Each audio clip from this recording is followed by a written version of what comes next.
சந்திராஷ்டமம்ல வந்துட்டு 8ல வந்து சந்திரன் இருந்தா இது.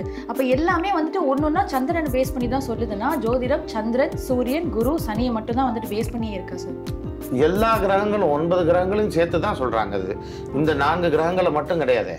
இப்ப சந்திரன் எடுத்தீங்கன்னா, குரு பெயர்ச்சி அண்ட் சனி பெயர்ச்சி இந்த உலகத்துல என்னென்ன மாதிரியான மாற்றங்கள் எல்லாம் ஏற்படுத்துச்சு? இது பொதுவா சில விஷயங்கள் வந்து ஜென்ரலான கேரக்டர்ஸ் உண்டு. இப்போ எப்படின்னா, இந்த மேச ராசிக்குன்னு ஒரு குணங்கள் உண்டு, ரிஷப ராசிக்குன்னு ஒரு குணங்கள் உண்டு. சார் பொதுவாக வந்துட்டு நிறைய பேர் வந்துட்டு ஏதாவது கஷ்டம் அப்படின்னா நிறைய விஷயங்கள் சொல்லுவாங்க, பரிகாரங்கள் அதுன்னு ஒன்று சொல்லுவாங்க. அதில் முக்கியமான ஒரு விஷயம் வந்துட்டு வீட்டை வேணா மாற்றிப்பாரு அப்படின்ற ஒரு வார்த்தையை சொல்லுவாங்க. ஸோ ஒருத்தருடைய புகழ் அந்தஸ்து எல்லாமே ஒருத்தர் இருக்கிற வீடு சார்ந்தும் அல்லது இடத்தை சார்ந்தும் வந்துட்டு இருக்கா சார்? இல்லை, அதுவும் ஒரு காரணமாக இருக்கு.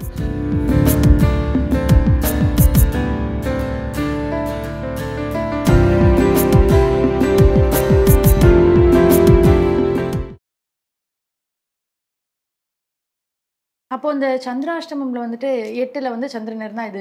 அப்ப எல்லாமே வந்துட்டு ஒன்னொன்னா சந்திரனை பேஸ் பண்ணி தான் சொல்லுதுன்னா, ஜோதிடம் சந்திரன், சூரியன், குரு, சனியை மட்டும் தான் வந்துட்டு பேஸ் பண்ணியே இருக்கா சார்? எல்லா கிரகங்களும் 9 கிரகங்களையும் சேர்த்து தான் சொல்றாங்க. அது இந்த 4 கிரகங்களை மட்டும் கிடையாது. இப்போ சந்திரன் எடுத்தீங்கன்னா, சந்திராஷ்டமம்னா என்ன? ஏன் சந்திரனை மட்டும் முக்கியமாக எடுக்கிறோம்? சந்திரன் மூளை ஆளக்கூடிய கிரகம். நீங்கள் உங்களுடைய சிந்தனா சக்தியை செயல்படுத்தக்கூடிய கிரகம். இப்போ அந்த கிரகம் உங்கள் மூளைக்கு 8ஆம் வீட்டில் போய் மறைஞ்சு நிற்குது அப்படின்னா, அன்னைக்கு நீங்கள் எடுக்கிற முடிவுகள் சரியாக இருக்காது. நீங்கள் செய்கிற செயல்கள் வந்து தப்பாக முடியும்னு ஒரு பயம். அதனால் இது சந்திராஷ்டமம் இன்றைக்கி எதுவும் செய்யாதன்னு சொல்லுவாங்க. அதுக்கும் சில பரிகார முறைகள்லாம் உண்டு சொல்கிறாங்க. ஆனால் இது எல்லாம் வழக்கத்தில் வர்றது தான். நீங்கள் உங்கள் நேரம் சரியாக வந்தது, உங்களுக்கு மற்ற கிரகங்கள்லாம் ஒத்துழைப்பு இருந்ததுன்னா எல்லா நாளும் உங்களுக்கு சிறப்பை தரும். குரு பெயர்ச்சி அண்ட் சனி பெயர்ச்சி இந்த உலகத்துல என்னென்ன மாதிரியான மாற்றங்கள் எல்லாம் ஏற்படுத்தும் சார்? இது பொதுவாக சில விஷயங்கள் வந்து ஜென்ரலான கேரக்டர்ஸ் உண்டு. இப்போ எப்படின்னா, இந்த மேச ராசிக்குன்னு ஒரு குணங்கள் உண்டு, ரிஷப ராசிக்குன்னு ஒரு குணங்கள் உண்டு. இது போல் 12 ராசிக்கும் 12 விதமான குணங்கள் உண்டு. இப்போ சனி வந்து மீனத்துக்கு வரார், ஆனால் இப்போ கும்பத்தில் இருக்கார். இப்போ பெயர்ச்சி அன்னைக்கு கும்பராசிலேருந்து அப்படியே ஒரு ஜம்ப் பண்ணி மீனத்துக்குள்ளே அவர் குதிக்க மாட்டார். அவர் ஹியூஜ் பிளானட். அவருடைய தலை, கை, கால் எல்லாம் மெதுவாக நுழைய ஆரம்பிச்சிடும். கடைசி ஃபுட்டை வந்து அந்த பக்கம் உள்ளே நுழைஞ்சி மாறுறது தான் பெயர்ச்சின்னு அர்த்தம். இப்போ 2த்துக்கும் இடையில தான் இப்போ அடப்பட்டு கிடக்கிறாருன்னு ஒரு உதாரணத்துக்கு வச்சுக்குவோம், ஒரு கற்பனைக்கு வச்சுக்குவோம். இப்போ சமீபத்தில் கும்பம்ன்றது குடவரைன்னு பேர். அது அடையாளமாக தான் ஒரு பானையை வச்சுருப்பான், அதுக்கு அடையாளமாக. இப்போது அது என்னன்னா, குகை போல் இருக்குது, ஒரு கும்பம் போல் இருக்குது, குடவரையாக இருக்குது. இப்படி தான் நிறையா அதை பற்றி விஷயங்கள் சொல்கிறான்.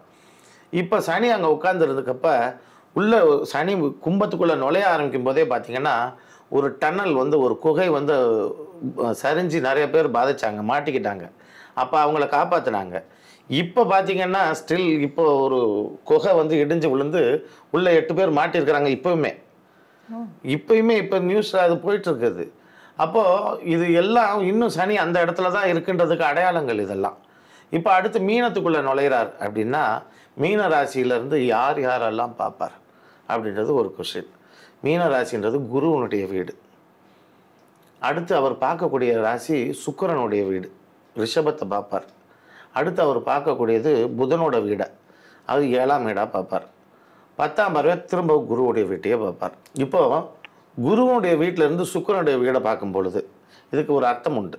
குருன்றது ஆசிரியரை அறியப்படுறாங்க இல்லையா, அதே போல் குருன்றது குழந்தையும் குறிக்கும்.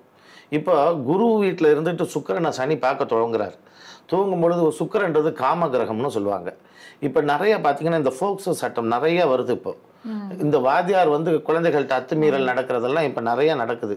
இதுக்கெல்லாம் இந்த கோச்சார ரீதியாக குரு வீட்டிலேருந்து சுக்கிரன் வீட்டை பார்வை செய்கிறதுனாலையும் குரு வீட்டிலேருந்து புதன் வீட்டை பார்வை செய்கிறதுனால அடுத்து வரக்கூடிய காலகட்டங்களில் இந்த தன்மைகள்லாம் ரொம்ப அதிகமாக வரும்.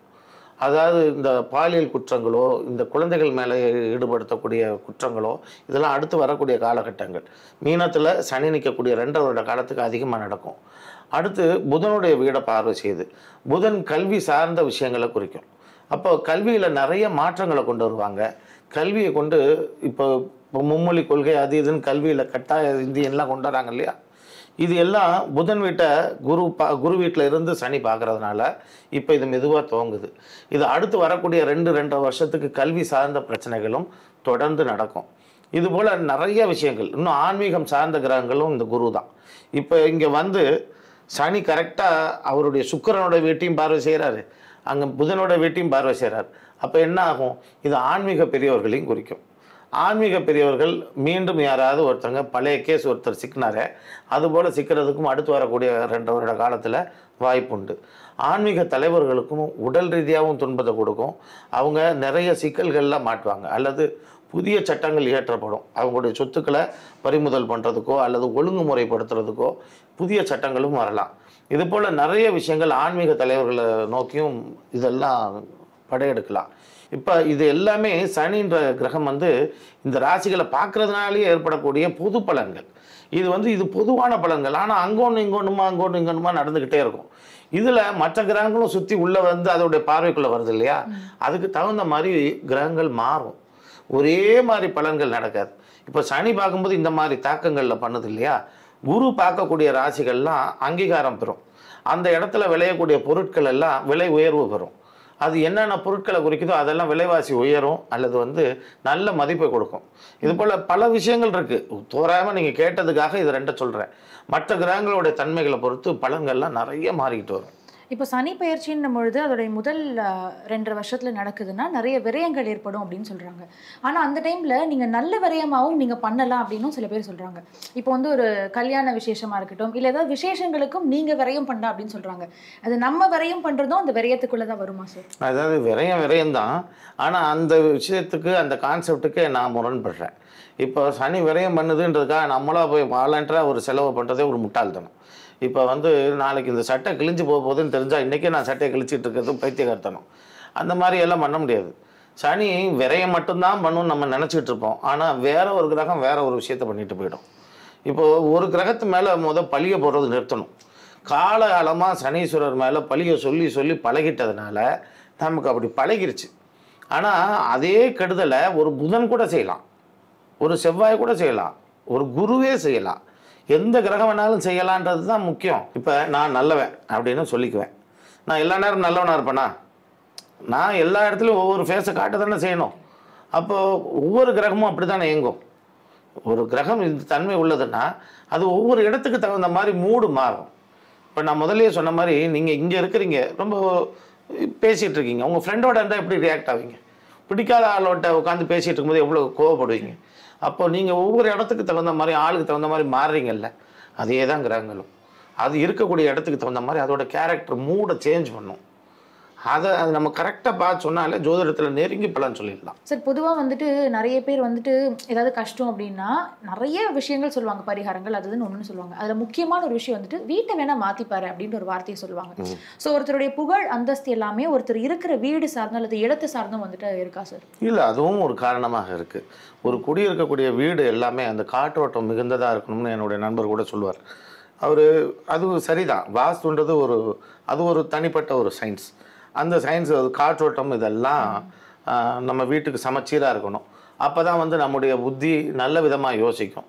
உடலில் வியாதி வராது. வியாதி வராமல் அவன் ஆரோக்கியமாக இருப்பான். ஆரோக்கியமாக இருந்தால் நல்லா சிந்திப்பான். நல்லா சிந்திச்சான்னா அந்த வீட்டில் நன்மை நடக்கும். அவ்வளோதான். இந்த மாதிரி வெளிச்சமாகவும் இருக்கணும். வேறு எங்கேருந்து வரக்கூடாத திசையிலேருந்து காற்று உள்ளே நுழைஞ்சதுன்னா அந்த வீட்டுக்குள்ளவங்க உடல் நலம் பாதிக்கப்படுவாங்க. அப்போ அவங்க சிந்தனை மாறுபடும், அவங்க சிரமத்துக்குள்ளே மாட்டுவாங்க. அப்போ ஒவ்வொரு கஷ்டமாக வரும். இது வாஸ்துவும் அது ஒரு விதமான சயின்ஸில் சொல்லப்பட்டது தான். ஆனால் இதுக்கும் கிரகங்களுக்கும் தொடர்பு உண்டு. இந்த கிரகங்கள் தான் அப்படிப்பட்ட ஒரு வீட்டில் கொண்டு போய் அவனை குடி வைக்கிறதும், அப்படிப்பட்ட இடத்துக்கு ஒரு நல்ல நேரம் அவனுக்கு மாறப்போகுதுன்னா அவனை ஆட்டோமேட்டிக்காக அந்த வீட்டை விட்டு மாறிடும். என்ன தான் சொந்த வீட்டில் அவன் குடியிருந்தாலும் ஏதோ ஒரு காரணத்துக்காக அவன் வீடு மாறி குடியிருக்க வேண்டிய நேரம் அந்த காலத்தில் வந்துடும். இது எல்லாமே ஒன்றோட ஒன்று பின்னி பிணைஞ்சது தான். இது ரொம்ப கூர்ந்து உள்ளே போனோம்னா இதுக்கு தொடர்பு இருக்கிறது நல்லா தெரியும். அதனால் இந்த புகழாக இருக்கட்டும், அந்தஸ்தாக இருக்கட்டும், நல்ல காற்றோட்டத்தில் அந்த வீட்டில் அவன் வசிக்கும்போது அவனோட சிந்தனை நல்லா இருந்ததுன்னா பேரும் புகழும் தேடி வரும். அதுக்கு கிரகங்கள் தான் அடிப்படை. இந்த கிரகங்கள் சொல்கிறது மூலமாக இதில் நல்ல வலிமை உள்ள நேரம் நடக்குதுன்னா அவங்க பேரும் புகழும் தன்னால் அடைவாங்க. அதே மாதிரி ஒன்றே குலம் ஒருவரே தேவன்ற மாதிரி சொல்லுவாங்க. ஆனால் இந்த கோயிலுக்கு போய் இந்த பரிகாரம் பண்ணி இல்லை அந்த கோயிலுக்கு போன்னு பல கோயில்களில் வந்து ரெஃபர் பண்ணிகிட்டே இருப்பாங்க. ஸோ எல்லா இடத்துலையுமே சாமி ஒரே சாமி தானே இருப்பாங்க. அப்புறமே இந்த கோயில் அந்த கோயிலில் ஸ்பெசிஃபிக்கலாக சொல்கிறாங்க சார். அதாவது ஒவ்வொரு சாமியும் ஒவ்வொரு இடத்துல உருவாக்குனாங்க. முருகனுக்கு யார் முருகன் பேர் வச்சா? அவங்க அப்பாரா? மனிதன்தான். சிவனுக்கு யார் சிவன் பேர் வச்சா? அவங்க அப்பா அம்மாவா? மனிதன்தான். அப்போது ஒன்றே குலம் ஒருவனே தேவன் அப்படின்னா கூட ஒவ்வொரு சத்தமும் வேறு. இப்போ எப்படின்னா, இப்போது முருகன் அப்படிங்கிறது ஒரே கிரகம்தான், செவ்வாய். ஆனால் சுப்பிரமணியர்னு சொல்கிறவர் முருகன் தான், அது வேறு கிரகம், செவ்வாயும் சனியும். தண்டபாணின்றது அவரும் முருகன் தான், வேறு கிரகம், செவ்வாயும் சந்திரனும். அப்போது இந்த சப்தம் கிரகங்களாக மாறும். அப்போ இந்த ஒளி தான் இந்த கோயில்களாக மாறுது. இப்போ ஒன்றே குலமாக இருந்தால் கூட உங்கள் பார்வைக்கு எல்லாம் ஒன்றே குலம் ஒருவனே தேவன் அப்படின்னு நம்ம சொல்கிறோம். ஆனால் கிரகங்கள் வேறுபட்டது இல்லையா? ஒரே முருகன் தான், ஆனால் வெவ்வேறு கிரகங்கள் இதுக்குள்ளே வருது இல்லையா? அப்போது என்ன கிரக இணைவு, இவங்க ஜாதகத்தில் என்ன கிரகத்தினால பிரச்சனை? இப்போ இவங்களுக்கு செவ்வாயால் பிரச்சனையா? முருகரை பார்க்க சொல்லலாம், செந்தில் ஆண்டவரை பார்க்க சொல்லலாம். செவ்வாய் சனியால் பிரச்சனை, அதே முருகன் தான், சுப்பிரமணியரை தான் பார்க்க சொல்லணும். இதே செவ்வாய் சந்திரனால் பிரச்சனையா? அதே முருகன் தான், ஆனால் தண்டபாணியை பார்க்க சொல்லணும். ஒவ்வொன்றுத்துக்கும் ஒவ்வொன்று. இப்போ சூரியனும் சுக்கிரனும் செவ்வாயும் சேர்ந்தா ராஜ அலங்கார முருகன் அப்படி வரும். ஒரே முருகன் தான், ஆனால் மாறி மாறி வரும் கிரகங்களுக்கு தக்கவாறு. அப்போ ஒரே இறைவனாக ஒரே தேவனாக இருந்தால் கூட தனித்தனியாக நம்ம முன்னோர்கள் பிரித்து வச்சது வந்து அவங்களுக்கு ஒன்றும் புரியாமல் பைத்தியகார்த்தனமாக காசு அதிகமாக வச்சுருக்கிறதுனால இல்லை. அவங்க இந்த காரண காரணியத்தால் தான் அதை பிரித்து, நீ இந்த பிரச்சனையா, இந்த இடத்த போய் இதை பாருன்றதை பிரித்து கொடுத்தது. அதை நம்ம புரிஞ்சுக்கிட்டு அந்த இடத்த சரியாக தேடி உங்கள் ஜாதக பிரகாரம் அமைச்சு போனால் நிச்சயம் உங்களுக்கு தேவையான விஷயங்கள் கொடுக்க தயாராக இருக்காங்க. சார், இந்த ரீசெண்ட் டைம்ஸில் வந்துட்டு சனி பகவானும் ரொம்ப நல்லவர் தான், அவர் எல்லாரும் வந்து தப்பாக புரிஞ்சிட்டு இருக்காங்க.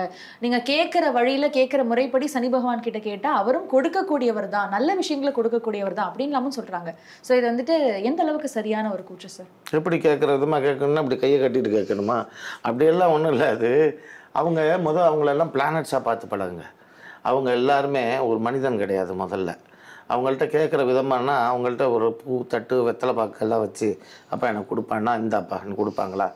அவங்க பிளானட்ஸ், அவங்க மாதிரி தான் இயங்குறாங்க. இப்போ ஒரு இறைவன் இருக்குது, ஒரு மிருகம் இருக்குது. அந்த மிருகத்துடைய குணம் என்ன? அந்த மிருகத்துடைய குணம் தெரியாமல் நம்ம பக்கத்தில் போகலாமா? இது கடிக்குமா அப்படின்னு தெரிஞ்சு, இது கடிக்கும்னு தெரிஞ்சால் நம்ம போவோமா?